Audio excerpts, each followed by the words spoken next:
want to have a look. Well, I'll squeeze that all in 10 minutes, and then we're going to ask 3 leaders of economic change, Anna, and I just asked, and now I already forget, Chojnaka, Douwe Jan Joustra, and Jeremy Wickremer, to tell their experiences about being a leader in the field. I think they said it was already here. And this is the one.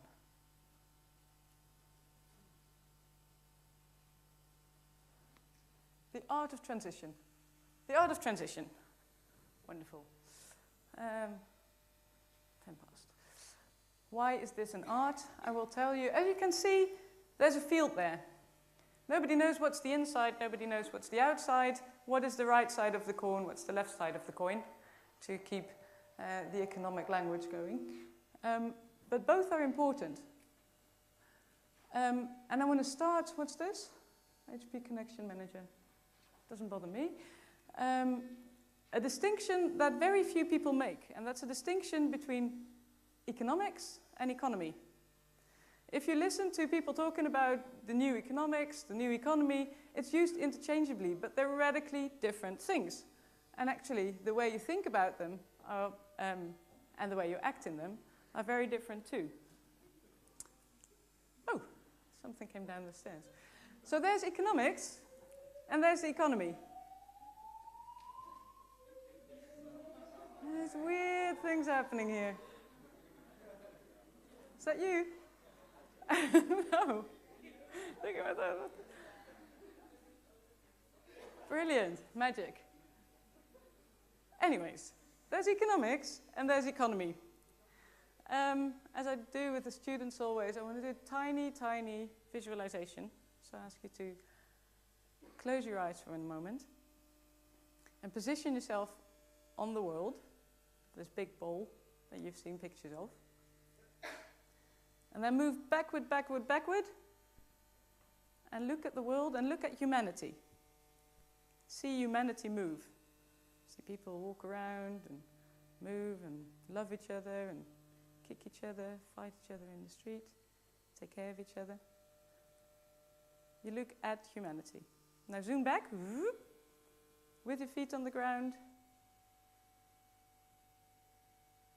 and connecting to everybody next to you. And connect to humanity there. Okay, open your eyes.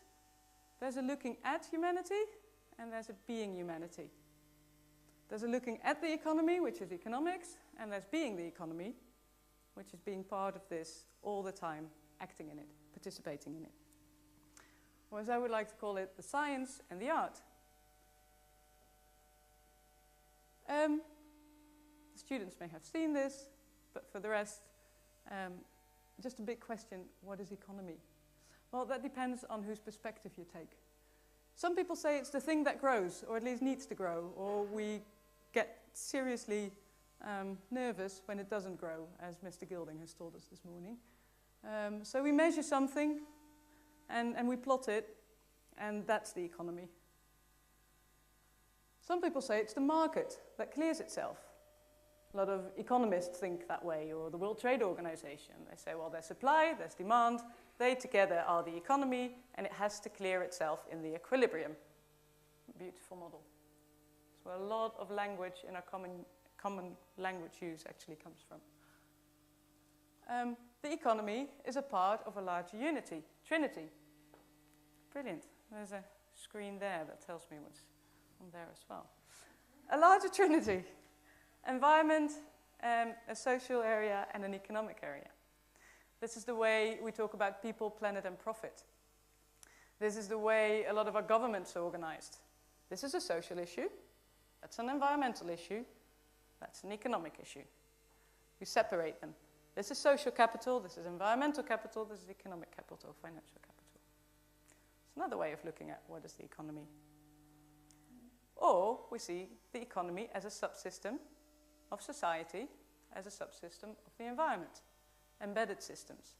Everything that happens in the economy is also part of what happens in society, is also what happens in environment. This is the way the more, say, deep green environmentalists see the world. This is the way astronauts see the world much more. They say, well, there's the environment, and we are only a tiny part of that, and what we do economically is a smaller part of that. Environmental economists look at the economy this way. Some people say, well, it's not that one thing in the other, it's just a very complicated system. But you can figure out how it works, the system. If I turn this interest rate up, then something will happen there, and then unemployment falls. Or I increase spending on infrastructure, and then something happens with the traffic on the roads. So you know what happens in the system. You can turn it here, and something happens there.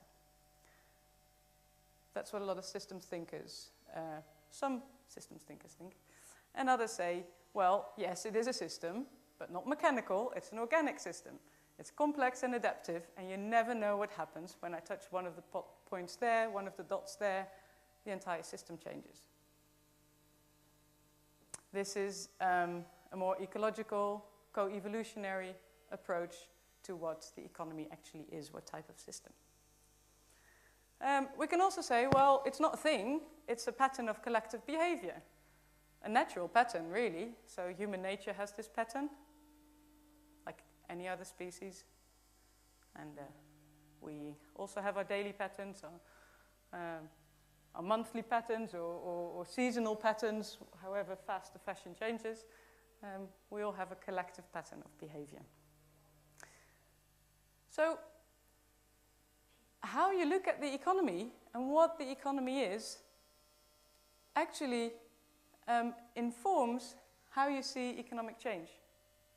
Is planting a tree an economic act or not? Is taking care of my children an economic act or not? So, when you hear politicians, business people, yourself talk about economy, it's really important to think, hey, what do I mean? What do I include? What do I not include? Why? That's the word economy.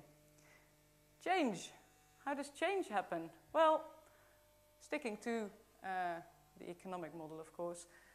Economists, how I was educated, beautiful study, tells you a lot about how a lot of people think, but can you also relate it to reality? I found that difficult, but I found my way around it. Now I look at economists and say, okay, so they think they change the model, and that actually changes the economy. So they mix up economics and economy. They change their economics model. They say, oh, well, we don't have a market model anymore. That's too simplistic. We actually realize we have a very complex model. So now we understand how the economy works, and if we twist that complex model, then reality switches as well. So they confuse economics with economy. But still there is a change.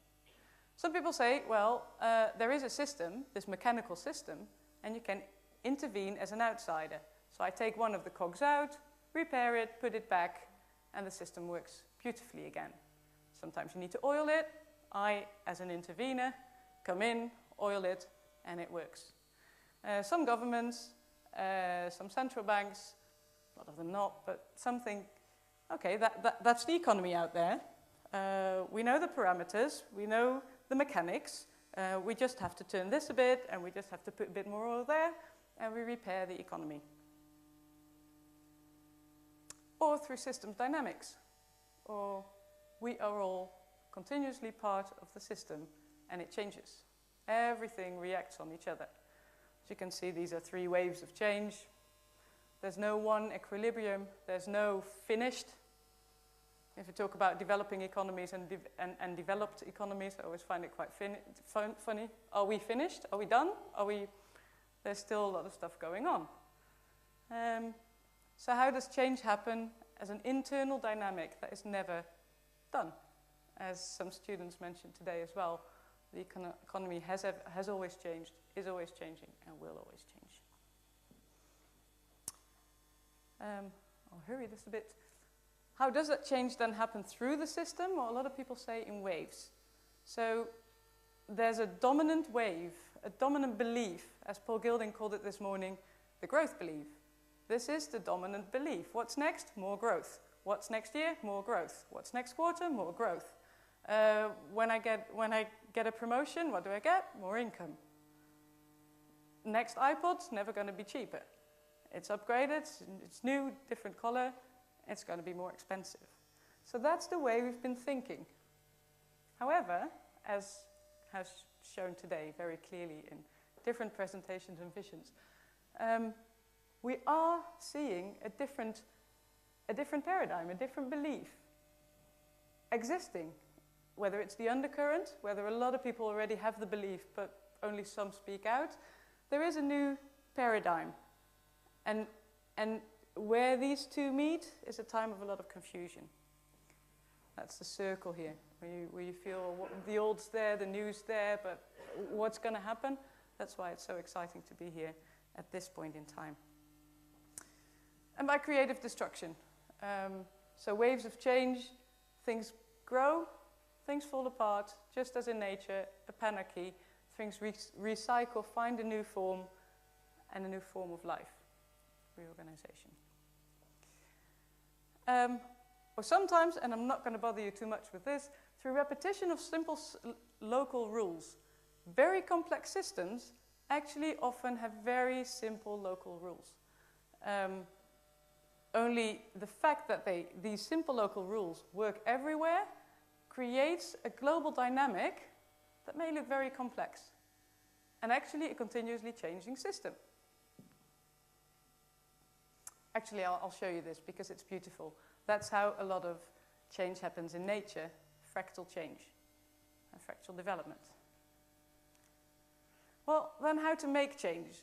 Well, as people have already said today, you don't have to make change. Things are changing all the time. So how to influence change, how to change direction, how to choose direction. And if we're talking about what we are talking about, how to take leadership for economic change. How to influence what I think is the economy, how to act in it, acting as the art of building economy, and how to think about it as looking at the economy. Does that influence, what do I see happening in the world? Does that affect how I actually think about economics? And then, how does how I think about it change how I act and how I create the economy again? That's the leadership question. And this afternoon, we have 3 leaders in the economic field, very different roles and very different waves of change that they create. And I'd like to invite them all. Let's start with a woman, Anna, who is the founder of the 1% Club, and welcome on stage as a great leader of economic change. Please have a seat.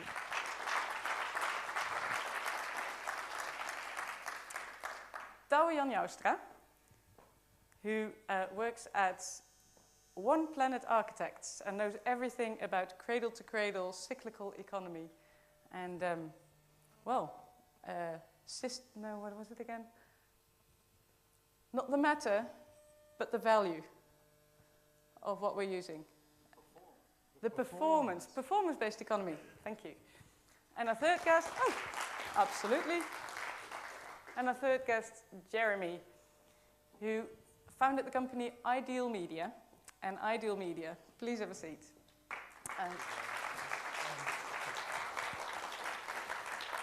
Ideal Media changes the story, or helps people change the story of what we actually desire. What's a desirable economy, and what do I wish for? And that's something that we've heard a lot in Klaas van Egmond's story as well. What is the cultural dominant idea of what is actually desirable? What do we want? First of all, welcome to you all. Thank you. I can introduce you, but I think the best thing to do, because you can do everything much more justice than I can, introduce yourself and what your initiative or company is. Anna, what is the 1% Club? Well, it works. The 1% Club is basically an online platform that enables everybody around the world to upload their idea about how they want to change their life or start a social business or start a school. It's meant for people in developing countries. And then if the idea is good and it applies to a lot of people, they can contribute to this idea with 1% of the time or the money or the expertise. And 1% is like a gimmick. We exist like the fourth year now, and we are actually the biggest crowdfunding platform in the Netherlands, which we're really happy with. And we are getting also better and better at the crowdsourcing part. And in that we do a lot of similar things as you are doing. Also a lot of co-creations, open space events, and the like. Fantastic, thank you. So as Max today is the relationship broker, so are you on a community scale, investors and projects, well, which are relationships, of course, and whether you also build transactions. That's where you come in. Fantastic, thank you. Douwe Jan. Well, I'm working together with Thomas Rau, the architect in the One Planet Architecture Institute. This is an institute where we try to find new concepts for the one planet. And the main concept that we are working on now is the circular economy. We need to have a change from the linear model that we have had for ages since the Industrial Revolution. We need to have a new, real, fundamental economic shift, a paradigm shift. And we think that the circular economy is the idea. But realizing the circular economy is a huge transition. That's a huge change in the whole system. And we see that we have to learn how can we gain value in a circular system? How can we do something with the ownership of resources? How can we work on this earth in a way that we have a sound economic system, but that is also good for our surroundings? And we've got some ideas. Great. Thank you. You can tell us much more about that. Jeremy. Hi. So I'd like to start with a question, actually. So put your hand up if you think you have an idea or you know what a sustainable world looks like in 2050. This guy here. Yeah. Okay. So you had an idea. Which group were you in? Hey, yeah, I remember. So you had the blindfold on, right? So that was actually a big challenge, was uncovering the blindfold. What does a sustainable future look like? I think you were the only two guys that put your hand up. But basically, the job I'm in is I look at what does a materialistic lifestyle look like? I know what the answer to that is. It was my dream when I was younger, big house, nice car. But actually, now we need a new future, a new dream. What does that look like? And so we need to take off the mask and kind of have some stories, some new stories. What does an alternative, sustainable life look like? And for me, one of the big things that does that is the media. So we need new films, new Hollywood films, new stories in the newspaper. What is an alternative life to lead? What are the dreams and things that we should hope for a sustainable world and good for our own lives as well? Thank you. Let me dive into that deeper straight away. As I think two students presented this morning on my own, the whole course was based on I, we, it, all thinking.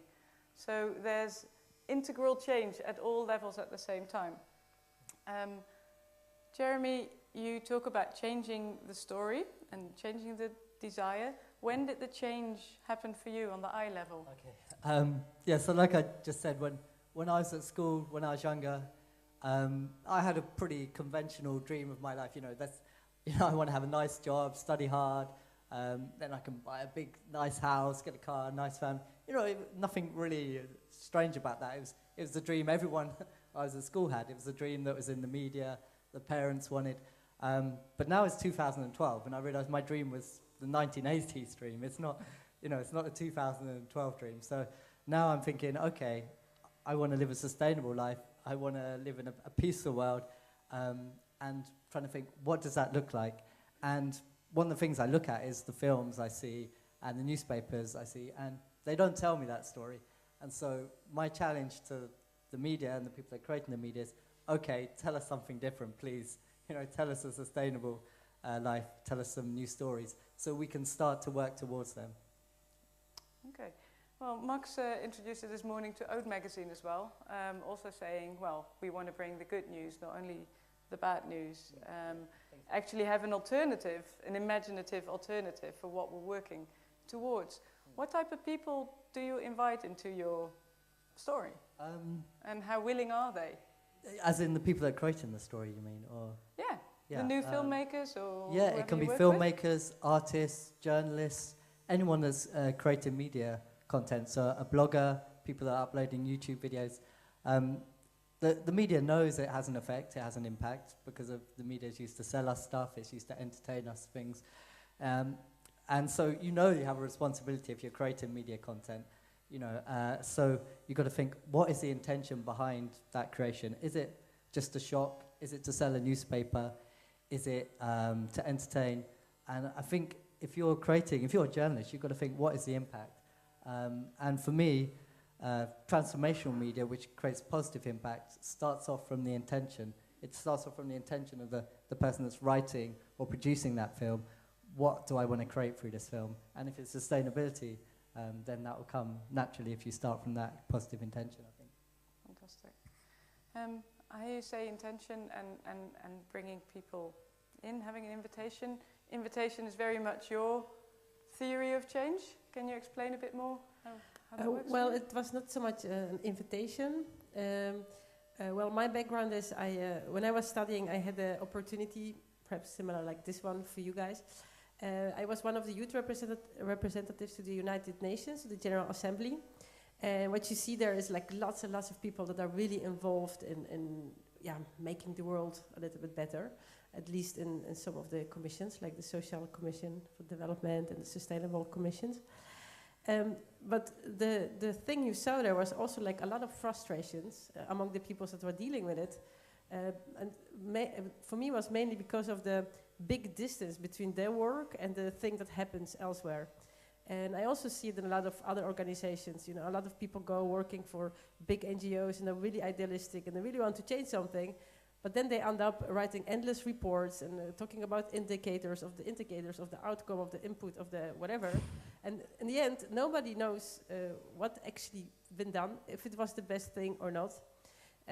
So I was kind of confused and I was thinking like, well, there must be something better for this. By the way, it's also a problem you also see in the healthcare, where the people also have less and less time to work actually with the patients and the people that need it. So the next step was like, when I looked around, it was like 2007, and I saw a lot of other things that really worked well. Like the Wikipedia was a really big source of inspiration for me. It was like a bunch of people that never saw each other, and they were working on these articles on the string theory and and it was good quality articles came out of it. So I was thinking like, well, those people share a value, the love of good knowledge and the accessibility of the knowledge. And I know there are tons of people that also think that access to clean drinking water is also important, and that having good food is also important, that having enough food is also important. So why not change the way we are dealing with the problems? So the really, really big idea is to create like what we called like an organic, self-organizing, solution-creating, we called it beast, it was too negative, so organism. Because it is the first time in history where we can communicate together and with people like all around the world.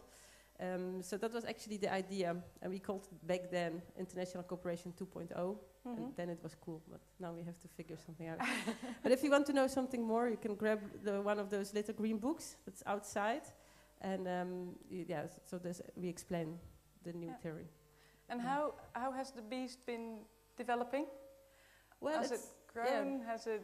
What has been the great success for you, and what has been difficult? So there are like two things. Like basically, the 1% Club is like for me just one of the possibilities you can do with this kind of thinking.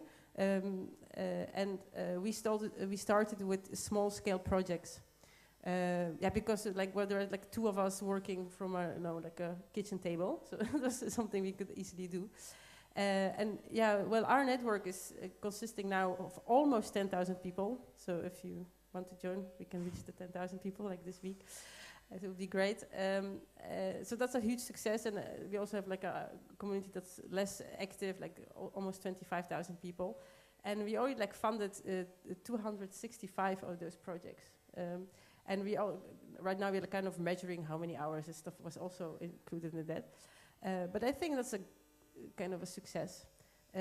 But what we also do is we're going to companies and we're going to, and likely we get more and more invited to tell the story about the thing you can achieve when you change your way of thinking.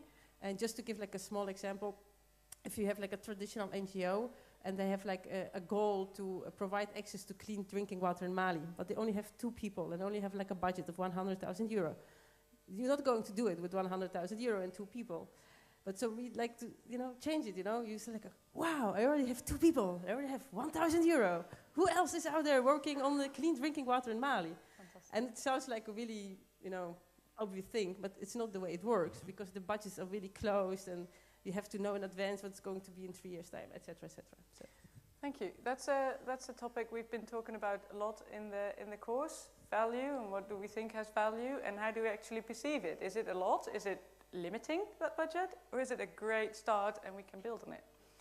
I think Douwe Jan, this is one of your topics.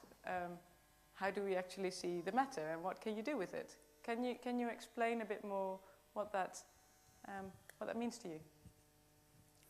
Yeah, I'm thinking how to start, but let me start.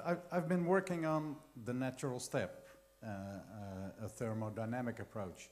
I've been working on cradle to cradle, a kind of ecological approach. I've been working on some biomimicry, a biological approach. And when we were talking about economics, someone said, well, it's impossible to have these principles in economics. And I said, why not? Because every time someone says to me, this is impossible, I think it's for you it's impossible in this moment. But it's not impossible, because nature works like this for 3.5 billion years, so why can't we? Well, the concept of the circular economy is based on these principles. We have the energy from the sun that drives our system. We have the resources of the earth. We have the natural processes that bring us evolution, bring quality in life, bring even new species, but brings a lot of, let's say, diversity in life. So we try to think of an economical system that's more in line with how nature works. And nature works pretty sustainable. Mm-hmm. Yeah, it's been going well, hasn't it? Yeah, before we came along. There have been some disasters in nature in history. The dinosaurs left, and when we want to have new resources, we probably have the same faith as the dinosaurs, because the only way we can get new resources is getting them from outer space. But we're looking about how can we get a more economic, healthy system to work. Yeah. And when you think about resources, we use resources now and then we throw them away at the end of the life of the lamp or the screen or whatever. Then we throw it away and we are going to look for new resources for a new product.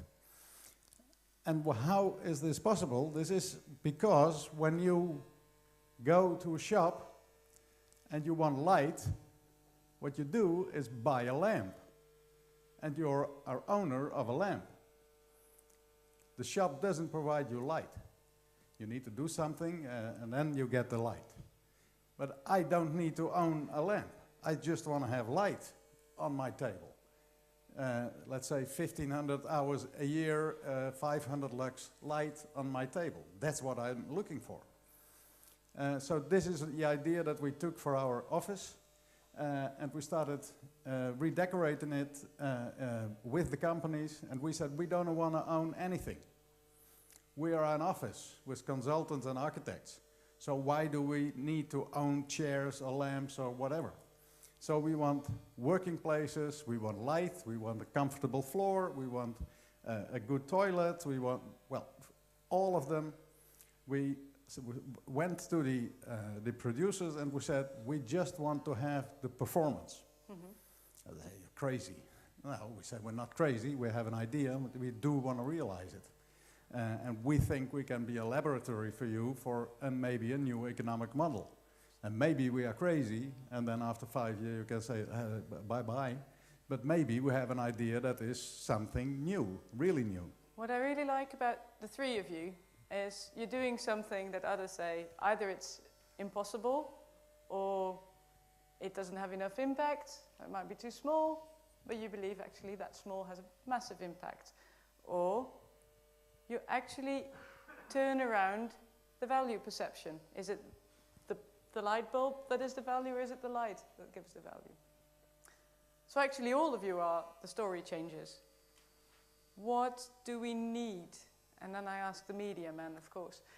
What do we need? And what type of learning experience or life experience do we need to make those shifts possible that have made it possible for you to choose that? Or maybe you're just extraordinary. I would totally believe that. But what can shift that perception? Okay, I'll start. I think we've had answers today. I mean, the participants of this course gave us very concrete answers, but not only concrete answers, they gave us, they were talking about paradigm changes and the actual, the structure or the route, like the group on bonding, bond, they were going to actually, why have we got to the state we're in now? And because we do live quite individualistic lifestyles where we don't have shared ownership, we have individual ownership. We don't all need to own so many possessions. And so something like Bond is about connecting together and seeing the bigger picture of, okay, what's not wrong is that we have a light bulb that consumes too much electricity. What's wrong is the kind of the deeper level that we don't have shared ownership, the way that we're living kind of individualistic or materialistic lifestyles. And we need some kind of paradigm shifts and we need stories to tell what are the alternatives. And it's about sharing and looking at different ways to be more integrated with farming and where the food comes from. And so we've had lots of different answers today, I think, yeah. Fantastic, thank you. Max, how many minutes do we have left? I would like to... 23 seconds. Who has a question? 1, 2. We'll give you a minute. Ta-da! Yeah. Hi.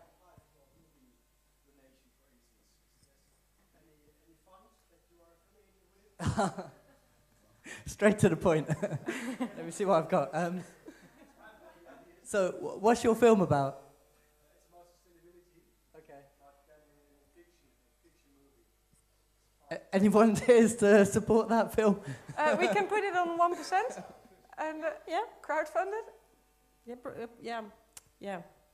Maybe. Well, Yeah. we're now switching to more of this kind of project as well. Have you got a web page? Oh, good. Well, I'm sure we can try and create some buzz around Some bonding it anyway. right here, right now. May I go? There's another issue, but I heard a few of you talk about lifestyle, and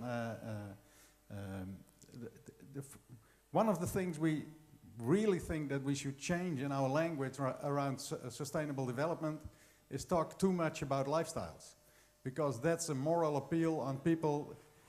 Did you drive a car today? Or did you put on the light today? Or what did you do wrong today? This is a very negative way of looking, and I don't know whether you have ever tried to change anyone's lifestyle. If you believe in it, go on, but I don't believe in it. People will not change their lifestyle because of the greater issues of climate change or sustainability or whatever. So we really need to find ways that work in the system, bring changes that makes the system work good so that we can maybe keep our lifestyle as it is. I like my iPod, I like my iPhone. So don't tell me not to use an iPhone.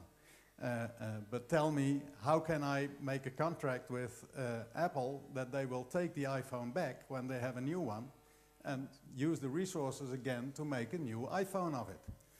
It's all about how can we build a system that we keep all the resources going around, and that probably will need a shift in ownership. As long as the producer is owner of the instrument, then he will feel responsibility for it also in the next life and in the future life. So that's their resource, their base of resources. Urban mining, that's their mine. Thank you. I saw 2 questions, or are we done? Quite a few up there as well.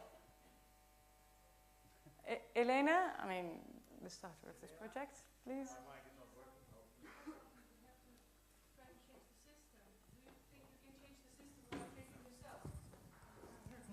That's actually for you, the question is for you. You said we are looking for ways to change the system, but are you a part of the system? Yeah, and yes, of course, changing systems is not easy also. It's almost as difficult as changing lifestyles. That's why we call the theme of change is what we say is a transition. It will take a generation for a major shift. But we need experiments. We need people who dare to get these experiments going. I have a question about that. Which change takes the longer? The personal change or the system change? My change. We all have 4 seconds. voting cards. Who says personal change? No. Yeah, we have red and Red green and green. cards. There we go. We start a total new game. Personal change. Time enough. No, you frame it. Personal change, green. System change, red. What works? System change, red.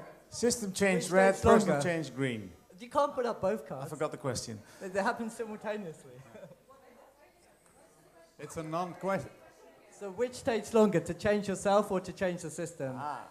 And green is for personal changes quicker.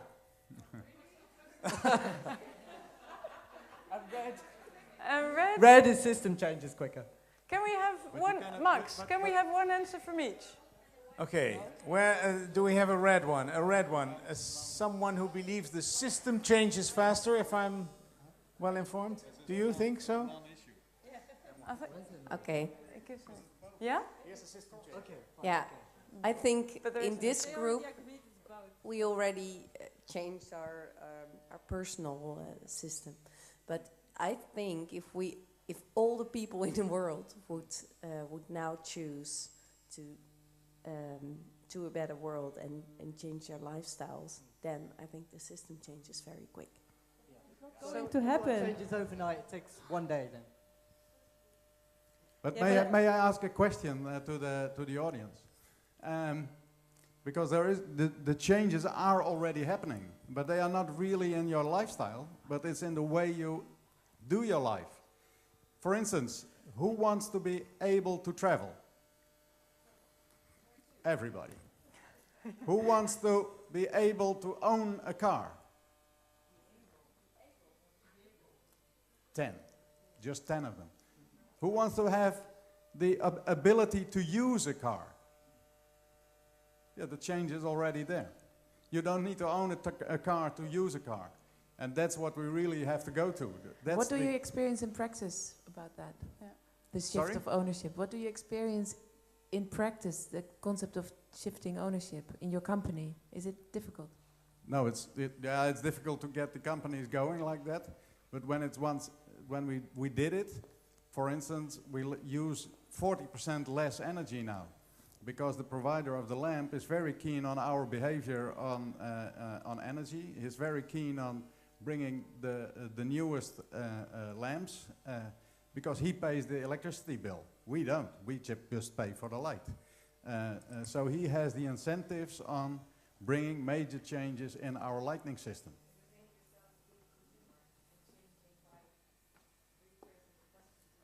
Yeah, we rephrased the question to the producer, and we shifted ownership. You don't need to own a car to use a car. We need to have cars that we can use. I would like to round up with that. Yes, And I think I Max have the wants presents to with say me. the same. No, it's always, when it gets very interesting, the good news is that we have drinks afterwards. But I think we're finished. We never finish. If you say to a Dutchman, are you finished? He says, no, I'm Dutch. But we should stop here. And I'd like to thank you all for doing a wonderful job and give us extra inspiration. And I have organic flowers for that. And chocolate and applause. Okay, here you go. They do. Oh, thank you. Oh. Anna. Alsjeblieft. There should be one more. Upsie. Okay. There is one more. Sorry for this. There you go. Thanks And again. a big thank you for these 3 big leaders for economic change. Thank you. And Sarah, thank you for hosting this tremendously well. Well done. Okay. And then I'm going to invite Damaris. We have a